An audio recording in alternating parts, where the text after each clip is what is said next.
As cores predominando e marcando cada mês do ano para levantar importantes bandeiras. Por exemplo, estamos no Março Azul Marinho, mês de conscientização e prevenção do câncer coloretal, que em muitos casos são potencialmente curáveis, mas como sempre, o diagnóstico precoce é fundamental. E para falar sobre o assunto, eu converso agora aqui na Rádio CBN com o Dr. Maurício Correia, ele que é médico coloproctologista. Doutor Maurício, bom dia, seja muito bem-vindo à Rádio CBN. Bom dia, Denise. Obrigado pelo convite para expor sobre o câncer. Pois é, importante tema em discussão, doutor. E eu começo perguntando o que é o câncer coloretal? O câncer coloretal é o câncer que atinge o intestino grosso e o reto, né? Então, a grande importância, né, de se criar um meio de prevenção é justamente devido aos números que vêm tornando esse câncer o segundo mais frequente na população, tanto no sexo masculino quanto no sexo feminino. Tá? Em torno de 40 mil casos novos por ano a gente vem tendo nos últimos 2 anos.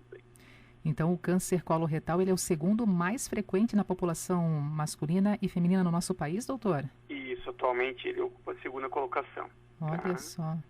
Quais são os sintomas dessa doença, doutor Maurício? Geralmente, tá, a gente não vai encontrar sintomas no início. Ele é um tipo de câncer que ele vai, os pacientes terão sintomas quando a doença já está mais avançada, tá? Então, entre os principais sintomas, a gente tem o sangramento, que pode estar presente nas fezes, tá? E que pode ser percebido na hora da evacuação. Os pacientes começam a mudar a característica do funcionamento do intestino, né, para constipação, ou seja, o intestino mais preso, né, ou para uma diarreia. Pacientes que tinham o intestino em funcionamento diário, eles passam a ter funcionar até mais vezes, uma característica diferente, com diarreia, uma hora fica trancado e uma hora fica solto o intestino, né? Emagrecimento, né? Paciente que não está fazendo dieta e apresenta um emagrecimento importante, também tem que suspeitar, tá? Perda do apetite é outro sintoma do câncer avançado, né? E daí, quando o paciente já tem um câncer mais avançado, ele começa a ter uma distensão do abdômen, que é, né, o estufamento, dor na barriga, né? E daí, quando o estágio é muito avançado mesmo, ele chega a parar de funcionar o intestino, parar de eliminar gases e fezes, tá? Mas na maioria das vezes, por muito tempo, ele fica sem sintomas. Doutor Maurício, e quando se manifestam esses sintomas, eles são quase que todos começam a fazer parte da rotina desse paciente, ou um ou outro sintoma já pode, de repente, acender o sinal amarelo, uma preocupação maior, e dali para frente já, né, o quanto antes procurar um médico, doutor? Sim, na presença de um dos sintomas, já é ideal que a pessoa procure, né, um médico para esclarecimento. Claro que tem muitas outras doenças que podem gerar esses sintomas, né? Mas esses sintomas, principalmente relacionados ao câncer, eles são alerta pelo fato de o câncer não ter sintomas inicialmente. Então, quando a gente começa a ter esses sintomas, a chance desse câncer já ser um estágio um pouco mais avançado e precisa de um tratamento mais agressivo. E existem fatores de risco, doutor, que podem levar ao câncer coloretal? Sim. Entre os principais fatores de risco, a gente tem a idade, então, a partir dos 50 anos, né? Por isso a necessidade da investigação a partir dos 45, 50 anos, que é a idade estabelecida pelas sociedades, né, médicas para investigação do câncer coloretal. Né? Outros fatores, né, a obesidade, né, o sobrepeso, o sedentarismo, pessoas que praticam pouca atividade física. Fator importante também é uma dieta, né? Geralmente dietas ricas em carnes, alimentos processados, carnes processadas, embutidos, né? Excesso de gordura animal, frituras. E uma dieta pobre em fibra pode ser outro que pode contribuir também para o para o câncer de intestino. Além disso, né, o tabagismo é um fator importante e a história familiar. Alguém que tenha já algum caso de câncer na família também deve prestar atenção com o risco de desenvolver o câncer coloretal. Dr. Maurício Correia, médico coloproctologista conosco, então trazendo mais informações sobre o câncer coloretal. Doutor, o senhor mencionou que a partir dos 45, 46 anos começa aí o processo de investigação. O que significa isso perante um médico, esse acompanhamento do paciente junto a um consultório? O que é esse processo de investigação que o senhor se refere? Doutor Maurício? Oi.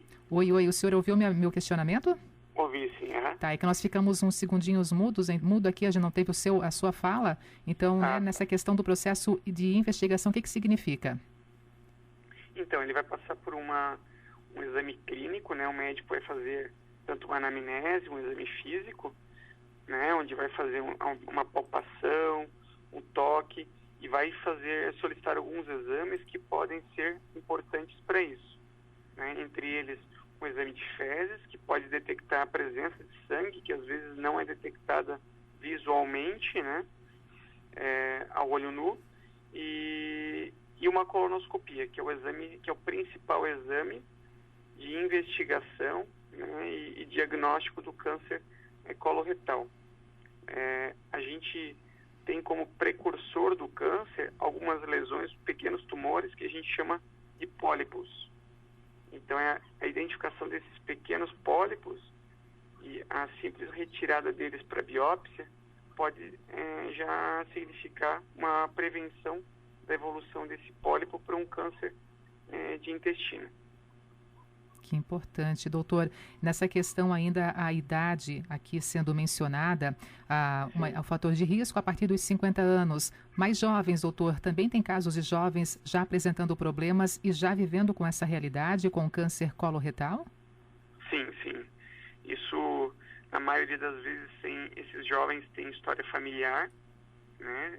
Fazem parte de algumas síndromes que fazem com que esses jovens, a partir de 20 anos, já desenvolvam o câncer. Tá? Então, a prevenção, ela é orientada a partir dos 45, 50 anos, mas nada impede que um jovem que tenha algum caso de câncer na família busque um médico para orientação e até de realização desses exames de prevenção mais precoces. Existe ainda, infelizmente, um grande preconceito, né, doutor, referente a esses exames que são colocados em evidência na sua área. Então, muitos pacientes acabam, às vezes, abrindo mão de um tratamento, abrindo mão de um processo de prevenção para não se submeterem a algum exame mais delicado, né? Sim. Por ser uma área que também, né, o exame físico acaba sendo necessário o paciente ser despido. Então, existe o pudor, né, em relação ao toque e tudo, então existe um certo preconceito. Mas a gente sempre tenta desmistificar também alguns exames, né, como a colonoscopia, que ela é feita sob anestesia, sob sedação, o paciente não tem dor, né, não existe, né, os riscos de perfuração durante o exame, que é um grande mito para esses pacientes. Ele é muito pequeno e o benefício do exame é muito grande em relação a qualquer risco e qualquer desconforto. Esse exame colonoscopia seria um dos exames, então, indicados para esse processo de investigação a partir dos 45, 46 anos para todas as pessoas, doutor? Sim, esse é o principal exame que todas as pessoas a partir dos 45 anos deveria fazer. Né? A gente entende que em alguns processos, né, de saúde pública às vezes fica inviável, mas se possível a gente iniciar a investigação com a colonoscopia. É o melhor exame, tanto para diagnóstico e muitas vezes até para tratamento, se for detectado um câncer precoce. Infelizmente ainda é um exame que exige um valor um pouco além, muitas vezes, da realidade das famílias, um valor financeiro muito além. É um exame ainda caro, né, doutor, para a nossa realidade em termos de família e principalmente agora, nesse momento, né, com as economias tão apertadas. Sim. Mas é um exame que o SUS disponibiliza, tá? É claro que alguns serviços, Algumas cidades podem ter uma certa dificuldade, mas em Blumenau a gente tem alguns centros de oncologia que tem uma facilidade de acesso e tem esses exames realizados com mais agilidade. Doutor, prossiga, por favor. Então a gente atualmente a gente tem um maior acesso a esse exame, porque algumas clínicas têm convênios com prefeitura e acabam fazendo esses exames em maior escala. Ok. Doutor Maurício Correia, uma vez confirmado, identificado o câncer coloretal, quais as formas de tratamento? E principalmente aquela pergunta, acho que a grande maioria, acaba fazendo para vocês profissionais, quando se vê uma confirmação de um câncer, tem cura, doutor? Sim, o câncer coloretal, ele é um câncer, um dos cânceres que mais tem chance de ser prevenido e também de ser curado. Tá? Então vai depender do momento que a gente faz o diagnóstico. O principal tratamento do câncer de intestino é cirúrgico. E ele pode ser complementado tanto com a quimioterapia e radioterapia, se tiver a indicação do profissional. Tá? E a cirurgia, o tipo de cirurgia vai depender do que é disponibilizado, no serviço que está fazendo o diagnóstico do paciente. O ideal é que o câncer coloretal ele seja tratado pelo especialista, pelo cirurgião coloretal, o cirurgião especialista, o cirurgião oncológico, que saiba fazer tanto o diagnóstico, a cirurgia e o segmento correto para esse paciente. E uma vez concluído o tratamento, doutor, até mesmo durante o tratamento, no caso aqui, o paciente ele pode levar uma vida normal ou há limitações? Na maioria dos pacientes, eles vão ter uma vida normal, tá? Com poucas limitações no início do estágio pós-operatório, dependendo do tipo de técnica cirúrgica, se for convencional, laparoscópica, que é minimamente invasiva, ou até técnicas robóticas, devolvem esse paciente mais precocemente a sua vida normal. Tá? Alguns pacientes necessitam da colocação da colostomia temporária, que pode ser temporária ou definitiva. Mas mesmo com colostomia, os pacientes podem levar uma vida normal. Doutor Maurício Correia, o câncer coloretal, então, ele é o segundo mais frequente, tanto em homens como em mulheres. Mas aí, nesse caso, colocando em evidência esses dois grupos, ele atinge mais homens ou mais mulheres?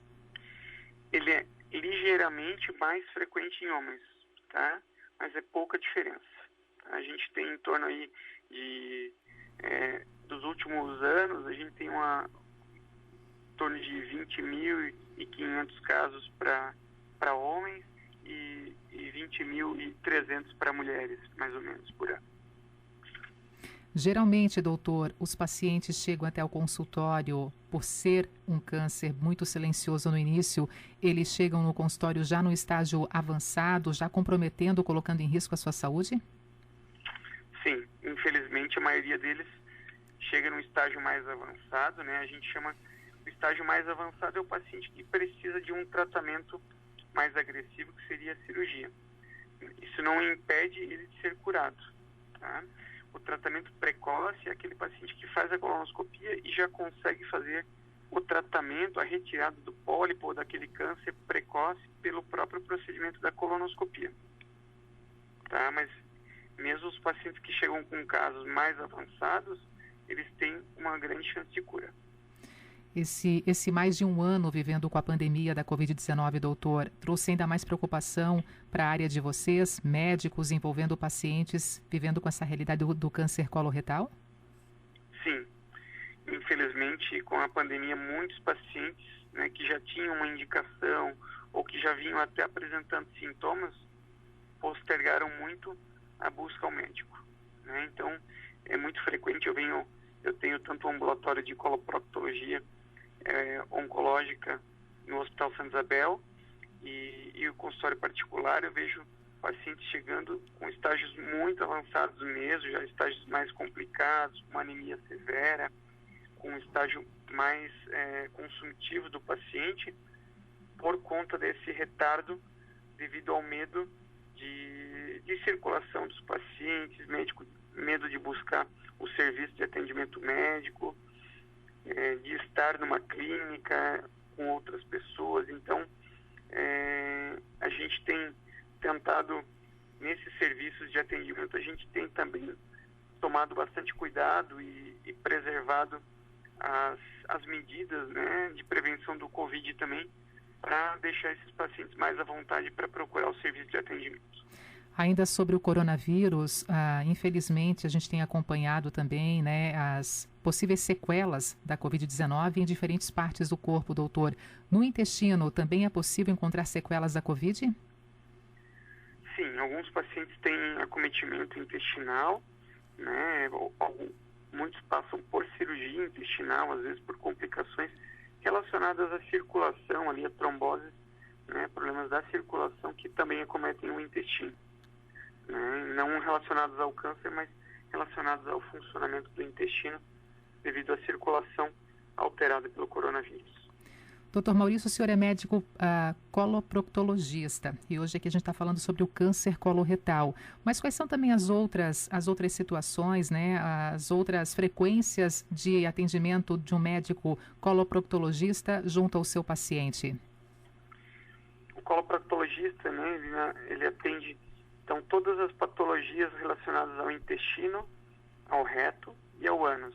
Então as principais doenças que a gente acaba tratando no consultório e no ambulatório são doenças relacionadas à região anal, ali, que são as hemorroidas, fissuras, fístulas, né? Além das doenças inflamatórias do intestino, né? As diverticulites, que também são tratadas pelo coloproctologista, né? E são as principais doenças do nosso dia a dia. A Laís, doutor, Laís, a nossa ouvinte aqui, ela está também acompanhando essa nossa entrevista sobre a questão da hemorroida, até ela traz um ponto importante no que diz respeito agora também há mais de um ano, muitas pessoas em casa, no serviço de home office, e às vezes não se dão conta, ficam muito tempo sentadas ali na frente do computador trabalhando e não vem a hora passar. E pessoas que têm esse problema de hemorroida, doutor, como é que podem amenizar essa situação? Então, a prática de atividade física, uma boa alimentação, a ingestão de bastante líquido, né, para fazer com que o intestino sempre mantenha um bom funcionamento, a característica das fezes não seja tão endurecida, para não alterar também, né, o esforço na hora da evacuação. E o posicionamento também tem relação, tá? Então, tentar ficar um tempo sentado, caminhar, para evitar que fique sempre numa posição, principalmente em posições de esforço, que seria a posição mais sentada ou até de cócoras, que são alguns profissionais que têm que ficar nesse período. Doutor Maurício, o ouvinte Gustavo gostaria de saber se é realmente verdadeira a informação da relação de evitar ao máximo pessoas que têm hemorroida aqui com alimentos mais apimentados. A pimenta em si, doutor, é prejudicial para esses pacientes? Sim, ela interfere porque ela interfere na vasodilatação, não? Então na circulação, por as hemorroidas serem veias que se localizam na região do ânus. Tá certo, doutor Maurício. A gente teve uma aula com o senhor passando aqui por várias questões, mas focando principalmente no câncer coloretal, que motivou essa conversa com você hoje aqui na Rádio CBN. Alguma coisa a mais para poder finalizar a nossa entrevista? Fica, né, a lembrança a todas as pessoas, né, porque muitas vezes apresentam um sangramento e confundem, né, acham que sempre é uma hemorroida, são doenças mais simples. Então, fica sempre a dica de procurar seu médico para que oriente você e que encaminhe para o especialista sempre que houver uma suspeita de algum sintoma, e que também busque sempre a prevenção a partir da idade recomendada, a partir dos 45 anos, ou até antes, se houver a presença de algum caso de câncer na família. Muito obrigado, um bom dia e até uma próxima oportunidade. Denise. Obrigado pela oportunidade, tá? Espero ter esclarecido a população. Com certeza, esclareceu sim. Dr. Maurício Correia, médico coloproctologista, aproveitando então a passagem, né, do mês de conscientização e prevenção do câncer coloretal, que em muitos casos são potencialmente curáveis, mas claro, como sempre, o diagnóstico precoce é fundamental. E aqui estamos falando do segundo maior mais frequente no que diz respeito à linha de câncer, né? O câncer coloretal é o segundo mais frequente, tanto para homens como para mulheres no nosso país.